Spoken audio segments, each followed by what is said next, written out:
Bonjour à vous, bienvenue sur la chaîne Mireille Constant.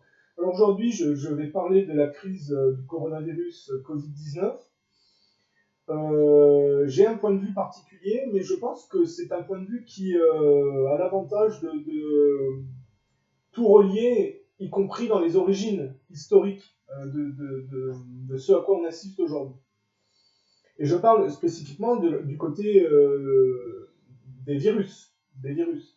Parce que si vous voulez, on a un professeur français qui a été attaqué dans les médias parce qu'il a trouvé une souche du sida dans ce coronavirus. Nous sommes arrivés à la conclusion qu'effectivement, il y avait eu une manipulation au sujet de ce virus. C'est-à-dire? Eh bien, qu'une partie, je ne dis pas le total, n'est-ce pas, mais il y a un modèle qui est évidemment le virus classique, et là c'était un modèle surtout venant de la chauve-souris, mais à ce modèle, on a par-dessus ajouté des séquences notamment du VIH, le virus du sida.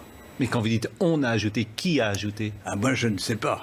Et c'est pas naturel, c'est ce que vous voulez dire? Non, ce n'est pas naturel, c'était un travail de professionnel, un travail de biologiste moléculaire.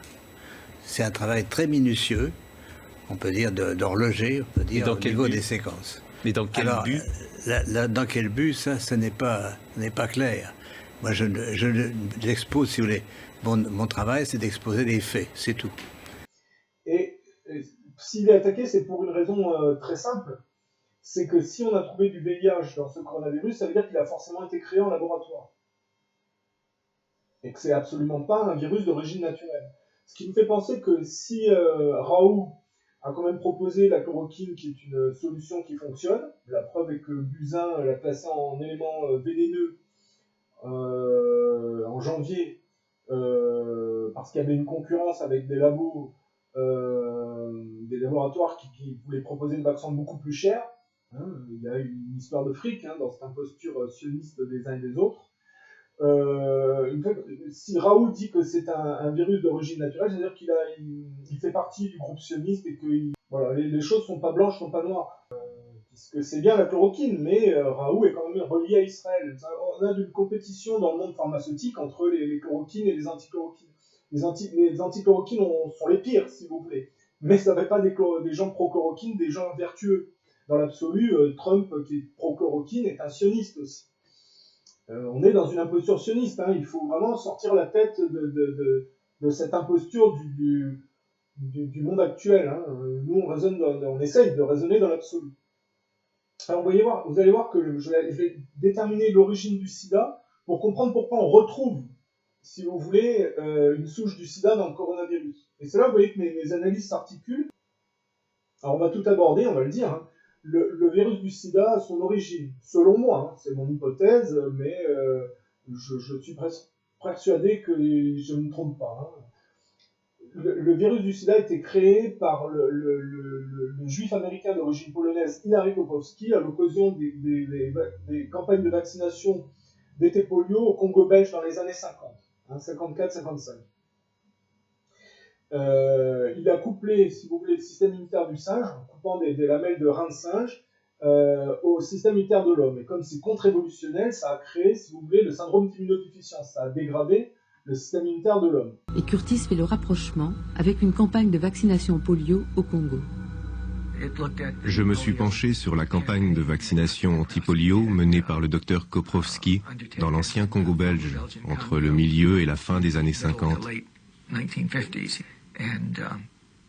J'ai axé mes recherches sur cette campagne à cause de la coïncidence géographique. C'est en effet dans la même région que les chercheurs situaient les débuts de l'épidémie de sida chez l'homme. Et cette fameuse région d'Afrique est justement l'épicentre de l'épidémie du sida. La thèse de Curtis va secouer la communauté scientifique, car elle met en cause un des leurs, un chercheur de renom, pionnier de la lutte anti-polio, Hilary Koprowski. Koprowski, lui, choisit l'Afrique et un pays en pleine expansion, le Congo belge, longtemps propriété du roi Léopold et joyau de l'empire colonial. Avec ses mines de diamants et surtout d'uranium, le Congo fait partie d'accords commerciaux entre l'Amérique et la Belgique depuis la Deuxième Guerre mondiale. Mais c'est aussi et surtout un pays dont l'infrastructure sanitaire est parmi les mieux organisées et les plus modernes d'Afrique. L'Institut Princesse Astrid est un des laboratoires médicaux les plus importants et les plus complets de l'Afrique centrale. Il dispose d'un personnel nombreux et d'un matériel ultramoderne, tant pour l'exécution des analyses courantes que pour la recherche scientifique et la préparation de vaccins et sérums utilisés dans la lutte contre diverses maladies infectieuses. La sollicitude des services officiels s'étend spécialement aux enfants, l'avenir même du pays. Dès l'école, tous les enfants sont soumis à des examens médicaux et à cette occasion reçoivent un carnet de santé, véritable fiche d'identité sanitaire.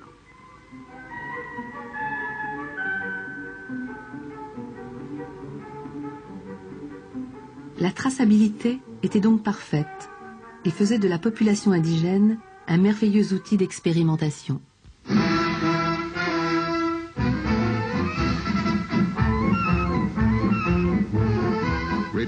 Au Congo, retour au calme politique après les récentes perturbations.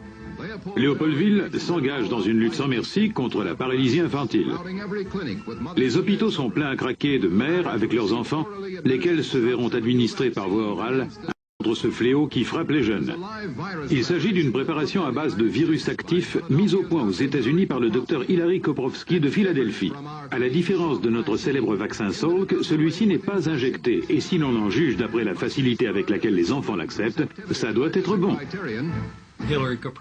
Hilary Koprowski est allé au Congo et il a pris des gens qui avaient fait l'objet d'abus et de mauvais traitements, qui avaient été, si je puis me permettre, victimes de l'expansion coloniale depuis près d'un siècle.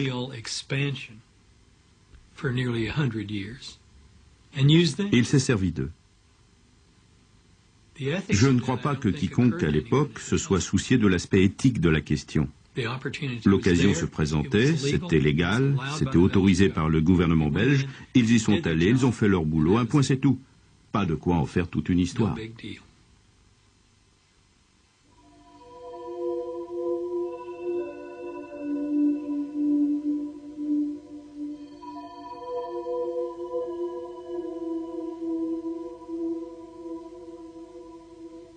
Sabin et Koprowski font leurs expérimentations au même moment avec Présenté à la Food and Drug Administration en tant qu'employé du gouvernement pour demander si je pouvais avoir des échantillons des premiers lots de vaccins anti-polio pour les analyser afin de déterminer s'ils présentaient des traces de virus. On m'a dit qu'il n'y en avait pas. Ou plutôt qu'il y en avait bien eu, mais que quelque chose s'était produit, à la suite de quoi on n'en avait plus, et je ne pouvais donc pas y avoir accès.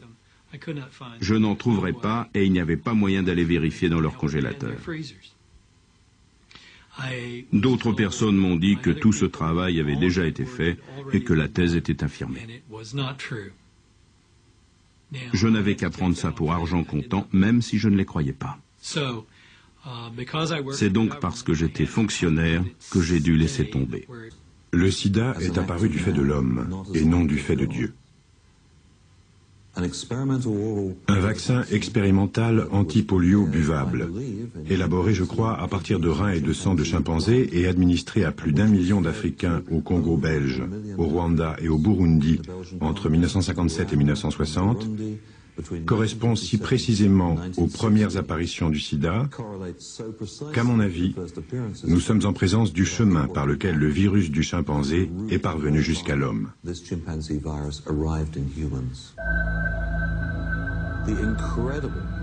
On voit sur cette carte la remarquable corrélation entre les endroits où le vaccin Chat a été administré en Afrique centrale et les premières occurrences du VIH et du sida.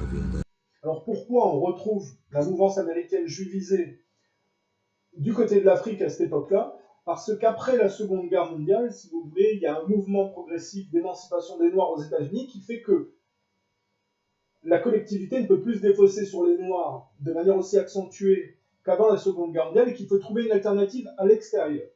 Hein, c'est l'Afrique, avec la naïveté et l'indice de développement plus faible des populations, qui fait qu'ils sont plus facilement contaminables. Alors, pourquoi il y a un mouvement d'émancipation des Noirs dans les années 50 aux États-Unis?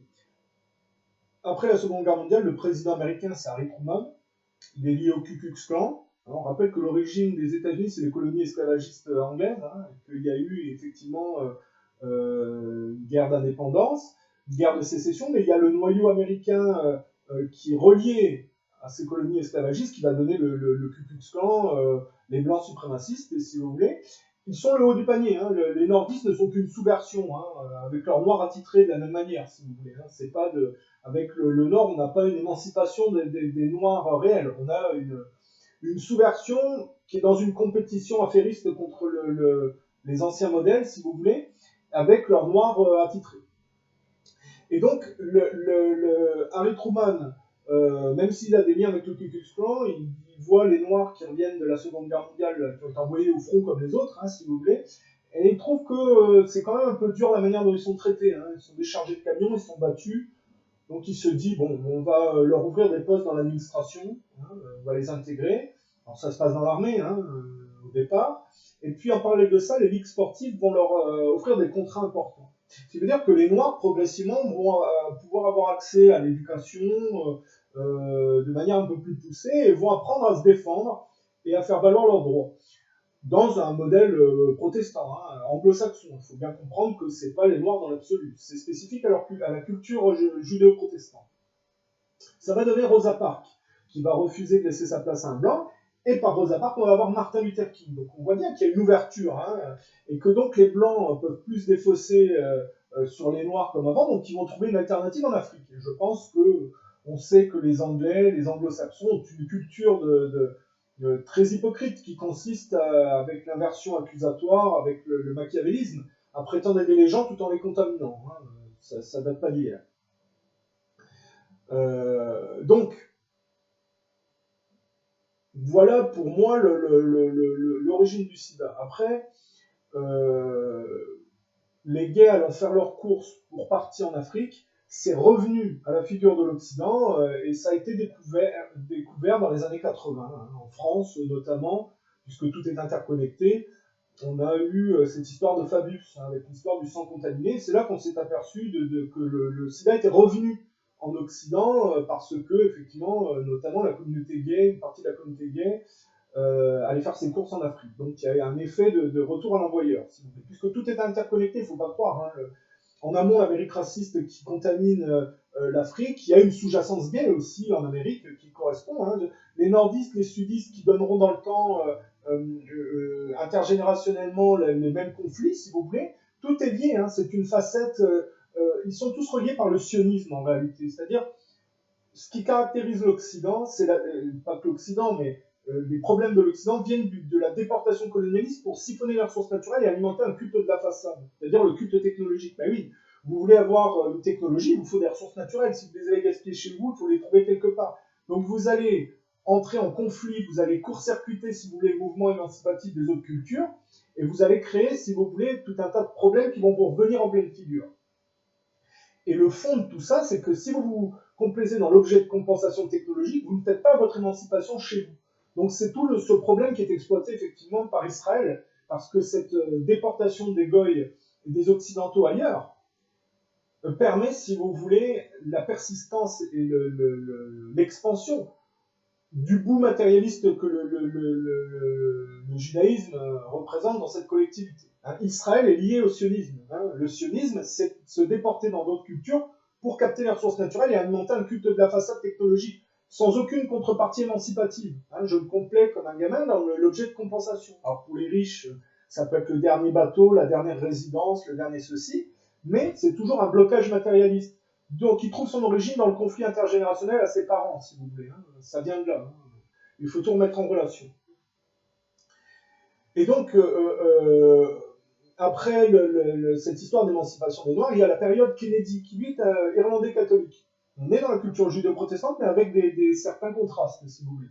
Donc lui, ce qui caractérise Kennedy, c'est qu'il est anti-sioniste. On va dire il est anti-sioniste jusqu'à un certain niveau. Il demande des comptes à Israël et sur le programme nucléaire israélien. Et il est pour arrêter la guerre froide progressivement. Donc à cette époque, dans la collectivité judéo-protestante, on a fait passer, si vous voulez, l'anticommunisme avant le fait que Kennedy a été tué. Et ce qui s'est passé à ce moment-là, alors attention, Kennedy, il avait une maîtresse communiste. C'est du communisme à la judéo-protestante. Ça donne un peu l'hypocrisie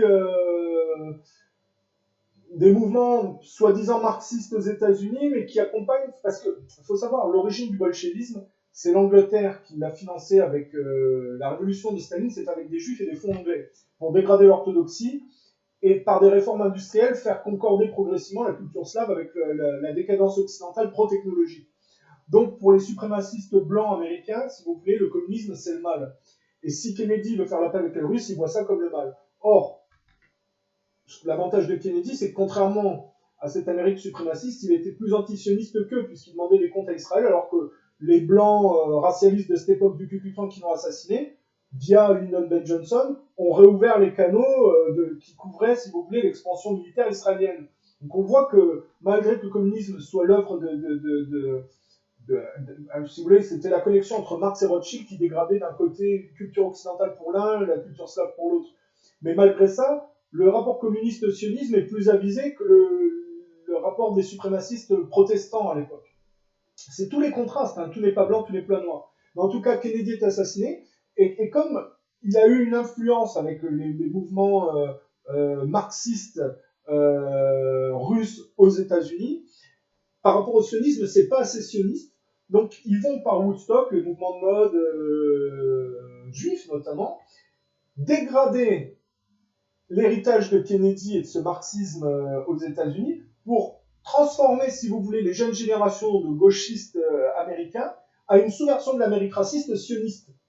Et c'est là qu'on voit que si le sida a été créé par les racistes américains, aujourd'hui les gauchistes qui viennent de Woodstock comme Bill Gates sont derrière le Covid-19 avec des souches du sida parce qu'ils contaminent, si vous voulez, la contrepartie communiste chinoise, parce qu'il y a toujours ce conflit, si vous voulez, à l'influence du communisme dans les autres pays.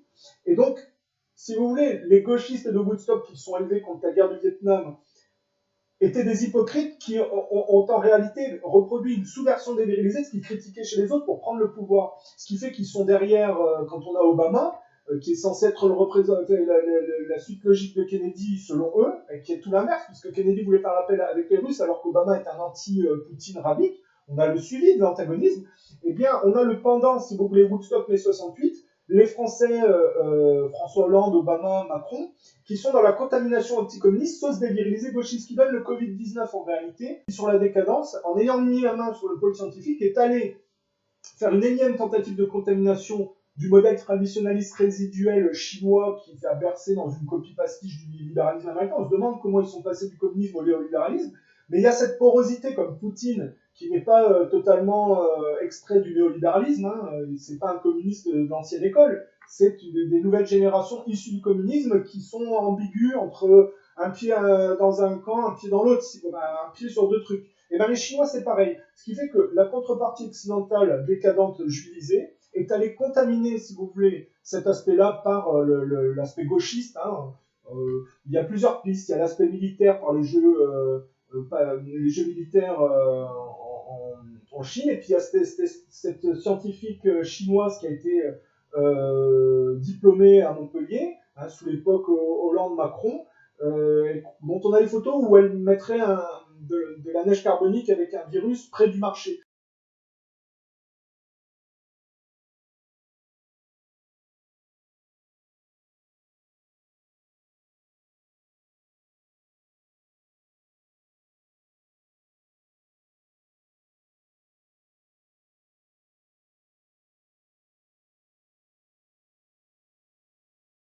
C'est-à-dire qu'on va accuser la Chine traditionnaliste résiduelle ambiguë qui respecte pas les animaux, c'est vrai, mangeuse de chauves-souris et de pangolins, en réalité, de ce que la contrepartie juivisée, malade et malsaine occidentale, par l'intermédiaire des Chinois qui leur correspondent, on va accuser la Chine traditionnaliste de leur propre travers, ce qui donne cette histoire de Covid-19. Donc il y a cette possibilité-là, bon, c'est parce que j'ai dit ça que ma chaîne a été supprimée, si vous voulez, et puis il y a d'autres choses, hein. Il y a un professeur juif d'Harvard qui a été arrêté par les autorités pour complicité d'espionnage avec la Chine. Il aurait sorti un virus d'Harvard et il l'aurait vendu aux Chinois.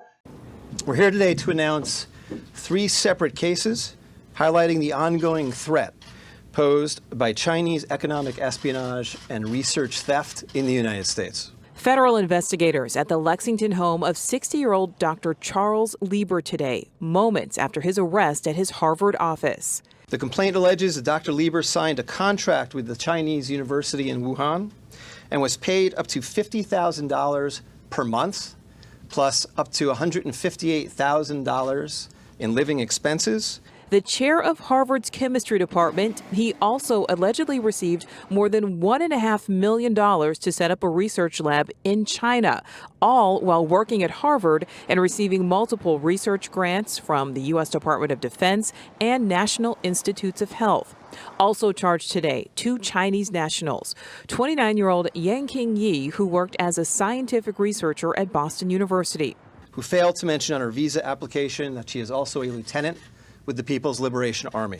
30-year-old Zhaozong Zhang worked on cancer research at Beth Israel Deaconess Medical Center. For trying to smuggle vials of biological material out of the United States to China and lying about it to federal investigators. Il y a plusieurs pistes, si vous voulez. Il y a le Canada, l'Allemagne ne seraient pas complètement exclus de ce circuit. Il peut y avoir une concomitance de plusieurs pistes. Mais quand on a le suivi de ce qu'a fait l'Amérique raciste par la contamination du sida, et l'anticommunisme qui a tué Kennedy de cette Amérique raciste, on voit que par Woodstock, on a le pendant gauchiste dévirilisé qui prolonge, tout en détestant l'Amérique raciste, les mêmes travers. Ce qui fait que Clinton et Obama, qui se prétendaient les héritiers de Kennedy, sont en réalité des anti-kennediens, puisqu'ils sont anti-russes et ils voulaient à tout prix déclencher une guerre avec Poutine, si vous voulez. On voit les antagonismes. Et on a ce gauchisme woodstockien dont on peut dire que culturellement Bill Gates en fait partie, qui continuent leur tentative de contamination et d'accusation inversée. On rappelle quand même qu'il y a une historique de conflits extrêmement important entre l'Amérique et l'influence communiste. J'ai regardé les archives sur la guerre bactériologique menée par les Américains en Corée du Nord, avant la partition, où ils ont largué des insectes pour leur foutre des maladies. J'ai des archives là-dessus. C'est le fruit des travaux de l'unité 731 au Japon, dont les Américains les ont exonérés ces gens-là essayaient de contaminer les Chinois par la peste bubonique en larguant des puces contaminées. Les Américains les ont exonérés de poursuites s'ils avaient la possibilité de mettre la main sur le fruit de leur recherche. Ça donne, si vous voulez, l'application de la contamination par largage d'insectes en Corée, pendant la guerre de Corée. Voilà. Et donc après, on a effectivement le Vietnam, et puis toutes les guerres de progression contaminatrice américaine, si vous voulez. Donc, si le professeur français qui trouve une version du VIH dans le Covid-19 est attaqué, c'est parce que c'est la preuve que c'est un virus qui prolonge le sida,